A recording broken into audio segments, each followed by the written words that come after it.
Navy vessels sent out to sea. Fighter jets taking off and landing.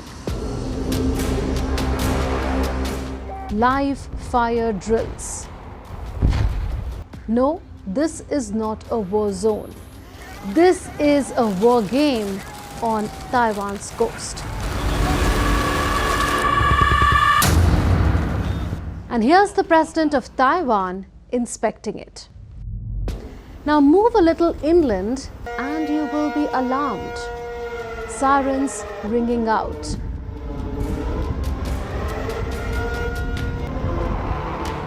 People running on the streets. Roads emptied. Shops and restaurants shuttered. People ordered to stay indoors. This is Taiwan's capital, Taipei, and these are civil defense drills. The city is prepping itself for a Chinese missile strike. Taiwan conducts these war games and drills every year. This time, they were curtailed somewhat because of Typhoon Gaemi. Bad or good weather, Taiwan cannot take it easy because China is threatening to take control of it. China says Taiwan is its own. It has not ruled out the use of force to control it. So how real is the possibility of a Chinese attack on Taiwan? Can Taiwan defend itself? Will the United States play a role in the event of a military conflict? And where does India fit into the big picture? Hello and welcome to Connecting the Dots. I'm Unman Bhattacharya. Let's connect the dots of the China-Taiwan flashpoint.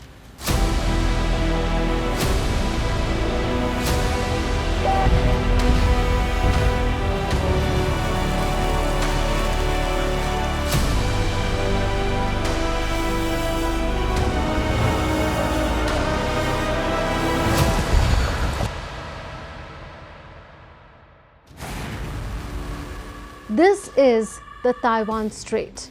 It separates China and Taiwan by 100 miles at its narrowest stretch. For the last few years, these waters haven't exactly been calm. There were instances when in the air and in the seas, Taiwan was surrounded and Chinese fighter jets crossed the median line. To put the dispute simply, China sees Taiwan as a breakaway province that will eventually be under its control. But Taiwan sees itself as distinct from the Chinese mainland with its own constitution and democratically elected leaders. Tensions escalated in 2022 when the then US House Speaker Nancy Pelosi visited Taiwan. She was the most senior US politician to visit Taiwan in 25 years. China saw it as a provocation and announced new live-fire military drills encircling Taiwan. Ever since that visit, Chinese threats have only upped. The number of fighter jets that fly into Taiwan's air defense identification zone has increased drastically. They pass through the median line, and these fighter jets can harm Taiwan if both sides were to enter into a conflict.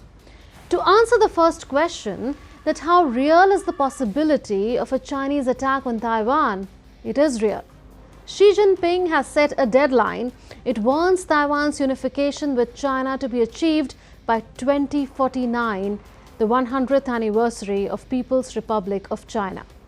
But as per US intelligence, he is eyeing 2027, so an attack may happen sooner. In fact, for the past 2 decades, China's military modernization has focused on developing such capabilities that will help it forcefully conquer Taiwan. So China developed ballistic missiles, advanced fighter jets, and the world's largest navy. Be that as it may, accomplishing the goal of unification with Taiwan militarily looks challenging even for China. To invade Taiwan, China would have to conduct an extraordinarily complex military operation, synchronizing air, land, and sea power and electronic and cyber warfare. Just to give you an idea of how challenging that could be, The Taiwan Strait is incredibly choppy, and due to monsoon and extreme weather events, a seaborne invasion is viable only a few months in a year. Transporting hundreds of thousands of soldiers across the Taiwan Strait would take weeks and require thousands of ships. Each crossing would take hours. In that time, Taiwan can target the ships, amass troops, and erect barriers. Questions remain over whether China has the naval vessels it would need to invade Taiwan successfully. Terrain supports Taiwan too.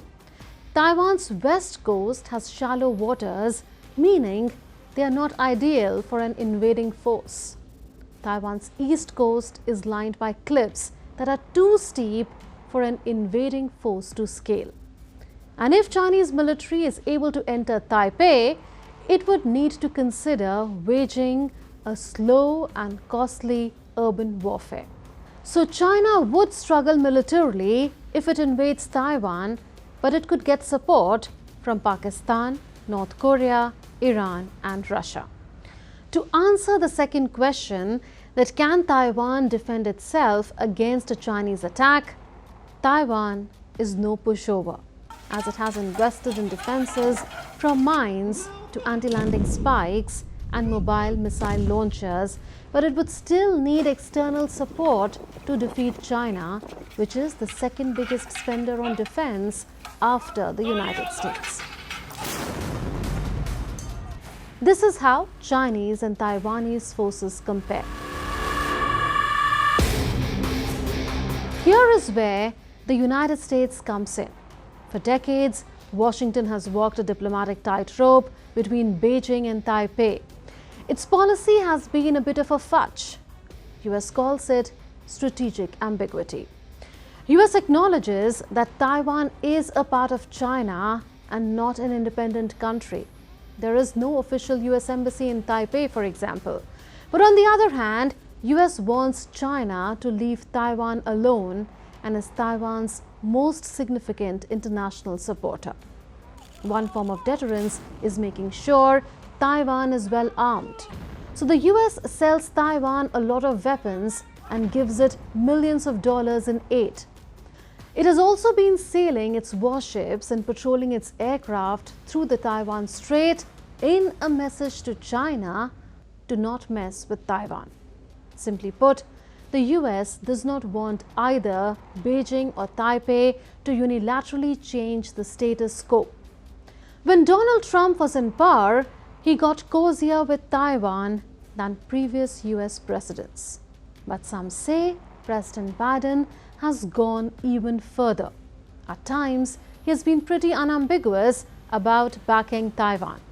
So indications are that the American policy of strategic ambiguity could be ending. Though Trump has asked Taiwan to pay America for its defense, it remains to be seen if he would indeed join issue with Taiwan if he returns to the White House. So why is the US playing the role of a neighborhood cop? What is in it for America? Well, Taiwan sits in the first Allen chain. This includes a list of US-friendly territories that are crucial to Washington's foreign policy in the region. Another reason it wants to keep China in check is Chinese belligerence in the South China Sea. And the third is Taiwan's economy. Much of the world's electronics have computer chips that are made in Taiwan. A single Taiwanese company, the Taiwan Semiconductor Manufacturing Company or TSMC, caters to more than 50% of the world's market. So if China takes the island, it would have control over an industry that drives the global economy, besides projecting its power in the Western Pacific Ocean. Now, to answer the last question on India, only a few countries officially recognize Taiwan.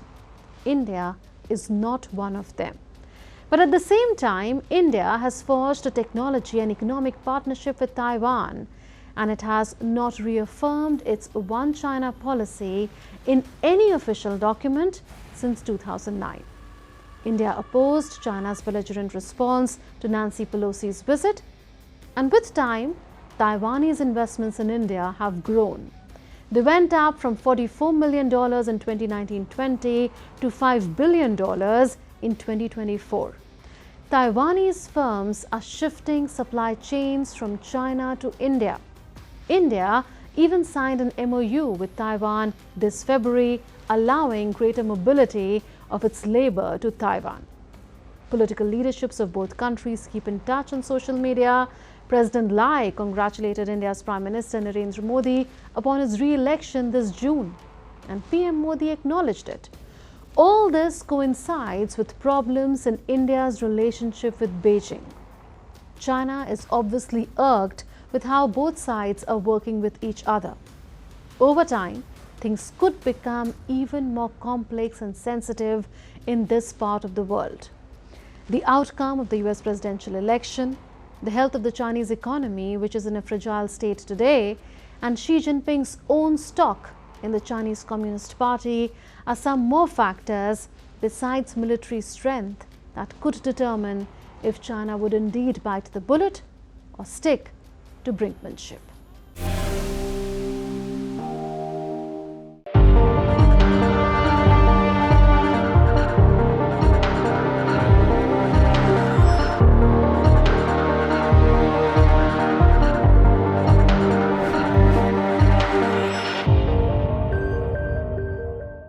China is considering a major change, raising its retirement age.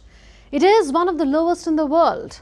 Right now, men retire at 60, while women in office jobs retire at 55 and factory workers at 50. This is much sooner than in most developed countries. So why is the Chinese government considering retiring people late? Well, because it wants to address challenges that come with an aging population and a pension funding crisis. Even though the plan is not official yet, it has already sparked anger. The proposal was announced after China's Communist Party concluded its third plenum. This political gathering takes place every 5 years in Beijing. China's policymakers have been discussing raising the retirement age for over a decade now, but China faces a declining birth rate and so an aging population. China's official records show the picture could get grimmer because the number of people who are 60 and older is expected to increase from 280 million to over 400 million by 2035. That's an elderly population that is equivalent to the combined populations of Britain and the United States. This means more elderly people needing care, like more community facilities and nursing homes, which will put a strain on China's resources. Though the government is yet to announce what the new retirement age would be, the country's top government think tank suggested that the retirement age could eventually rise to 65. The same think tank had earlier warned that China's state pension fund would be depleted by 2035 because the workforce is shrinking. The pandemic only made things worse because local governments faced financial shortfalls. So 11 out of 31 provinces are already running pension deficits. If things don't change, the pension system could run out of money. Last year, thousands of elderly people took to the streets in major cities. Reason? They were protesting against cuts to their medical benefits. They were worried that local governments were using their personal funds to cover pension fund shortages.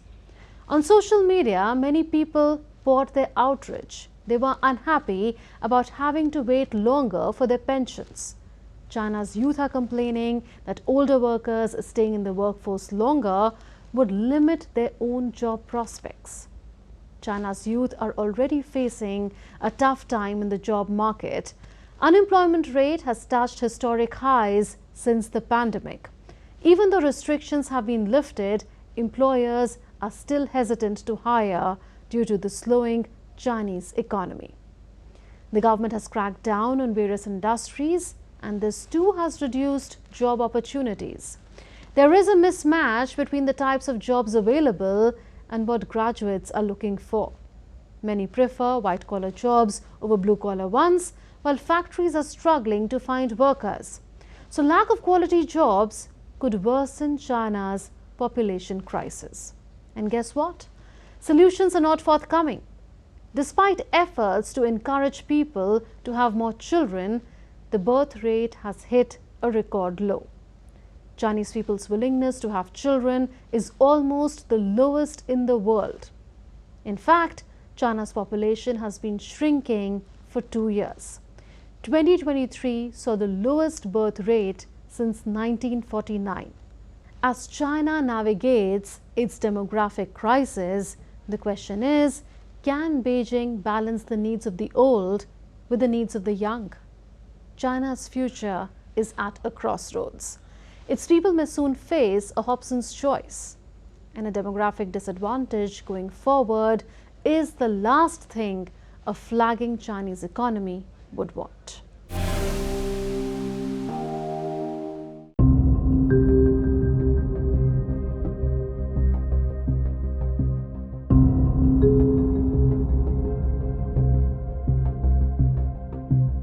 Twenty 2024 is on track to be the world's hottest recorded year, with temperatures soaring to unprecedented levels.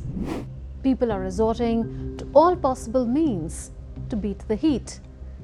AC and cooler sales have skyrocketed to an all-time high in 2024, with a staggering 30% increase in demand compared to last year. So what do you do to beat the heat? Switch on your AC? Gulp down cold drinks? But have you ever wondered how animals like camels survive in the scorching deserts? Let's decode.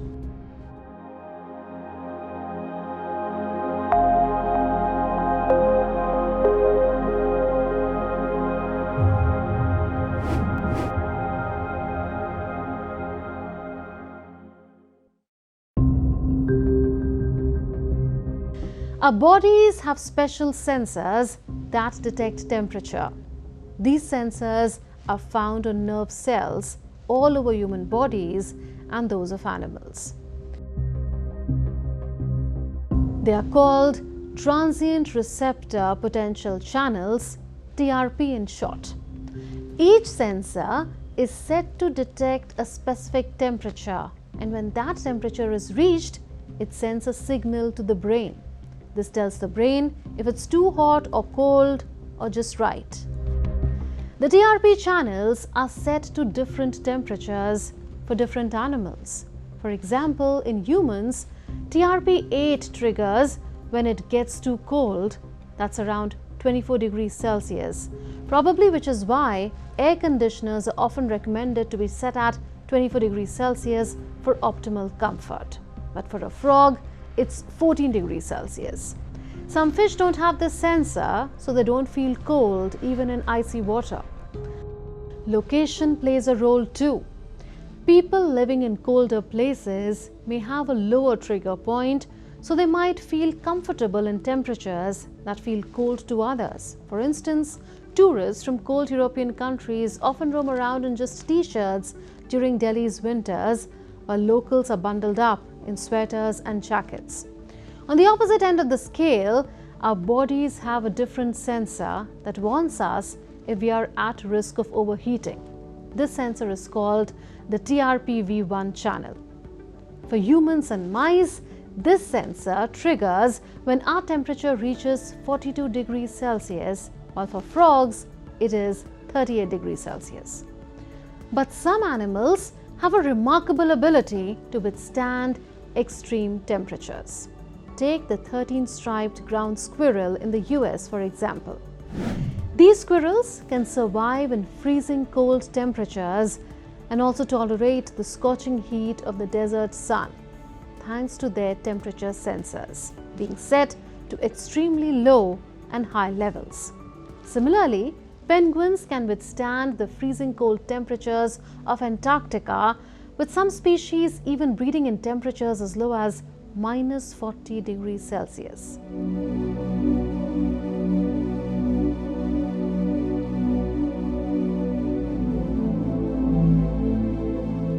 And as we said earlier, camels can survive in the scorching hot desert, where temperatures can soar up to 50 degrees Celsius thanks to their specialized temperature sensors and unique physiological adaptations such as their humps, which store fat for energy and help regulate body temperature.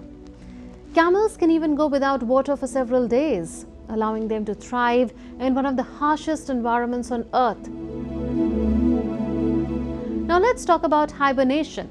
Hibernation is a survival strategy used by animals like bears, bats, and chipmunks during winter.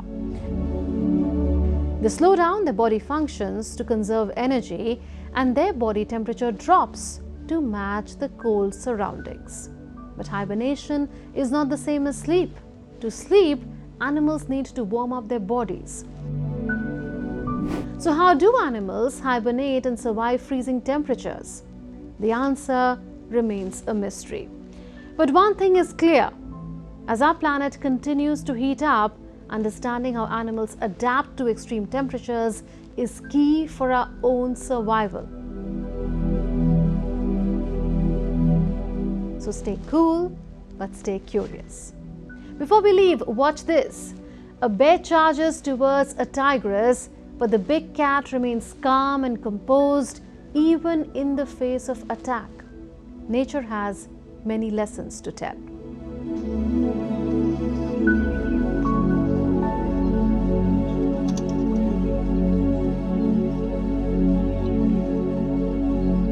That's all in this edition of Connecting the Dots. We'll see you next week with more raging issues. Until then, it's a goodbye from all of us in the Delhi newsroom. This is Munmun Bhattacharya signing off. Take care and stay safe.